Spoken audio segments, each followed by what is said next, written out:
Hi Kranti. So దేశమంతా కూడా హిడ్మా గురించి చర్చ జరుగుతోంది. హిడ్మాది బూడకపు ఎన్కౌంటర్ అని, ప్రభుత్వం కావాలని హత్య చేసిందని కూడా పెద్ద ఎత్తున ప్రచారం నడుస్తుంది. దీన్ని ఎట్లా చూస్తారు మీరు? ఈ మధ్యలో వీడియో కూడా వైరల్ అయినట్టుంది, అర్బన్ నక్సలైట్ అని చెప్పేసి అది వీడియో వైరల్ అయింది. సో అసలు ఏంటి దీని నేపథ్యం అంటే హిడ్మా ఎన్కౌంటర్ ఎట్లా చూడదు? ఎన్కౌంటర్ అని కూడా మనం సర్టిఫై చేయడానికి లేదు, అది ఎన్కౌంటరేనా లేదంటే? ఇప్పుడు అది రానున్న రోజుల్లో ఇంకా ఒక క్లారిటీ వస్తుంది.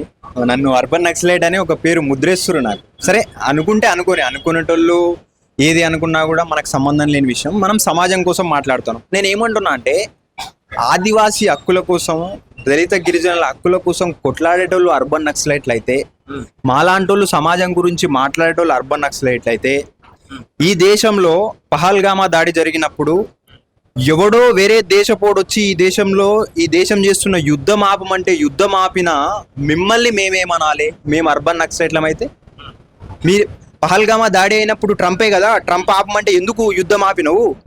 అప్పుడు లేదా మరి వీళ్ళకు? అప్పుడు కూడా సోయి ఉండాలి కదా. పహల్గామా దాడి పక్కన పెట్టండి, రీసెంట్గా ఢిల్లీలో బాంబు పేలింది, ఎవరిని పట్టుకుర్రు, ఏం చేసిర్రు? మాకు అడగరాదా? ఎవరు ఈ దేశద్రోహులు? ఈ దేశంలో ఎన్నికలు రాగానే బాంబులు వెళ్తాయి, మంటలు రేగుతాయి. మణిపూర్లో మంటలు రేగినప్పుడు ఎక్కడున్నారు వీళ్ళంతా? మేము అర్బన్ నక్సలైట్లం అయితే మీరేంది అని నేను అడుగుతున్నా. ప్రశ్నించేటోళ్ళంతా అర్బన్ నక్సలైట్లు అంటే మరి బీజేపీ కాంగ్రెస్ ను ప్రశ్నిస్తలేదా? మీరు అర్బన్ నక్సలైట్లు కాదా? బీఆర్ఎస్ ను ప్రశ్నిస్తలేరా? మీరు అర్బన్ నక్సలైట్లు కాదా? మేము అర్బన్ నక్సలైట్లం అయితే ప్రశ్నించేటోళ్ళు అంతా అర్బన్ నక్సలైట్లు అయితే మీరు కూడా అర్బన్ నక్సలైట్లే. మీలాగా ఆదివాసీ ఉద్యమాలు అనేది వాళ్ళ హక్కులను కాపాడుకోవడానికి, వాళ్ళ అడవిని కాపాడుకోవడానికి ఉన్నాయి. మీరు ఏవైతే ఈ సమాజంలో వివిధ రకాలుగా ప్రజల జీవనం ఉంటది, వాళ్ళ జీవనంలో ఒకటే బట్ట కడతారు. ఆ ఒకటే బట్ట మీరు ఎప్పుడు చూసినా ఒంటి మీద అదే ఉంటది. అదే ఒంటి బట్టల మీద స్నానం చేస్తారు. వాళ్ళకు ఇంకో బట్ట అంటూ ఉండదు. వాళ్ళకి తెలియదు సమాజం అనేది. ఒక్కరు ట్రైన్ ఎక్కిన వాళ్ళు ఉండరు, ఒక్కొరికి బడి తెలియదు.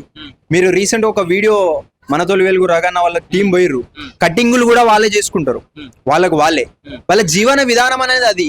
వాళ్ళ అడవిలోనే ఉండి ఆయుధాలు పట్టుకుని ఉంటే అభివృద్ధి ఎక్కడి నుంచి జరుగుతుందని అంటున్నాయి. ఇప్పుడు ఆ ఆదివాసీ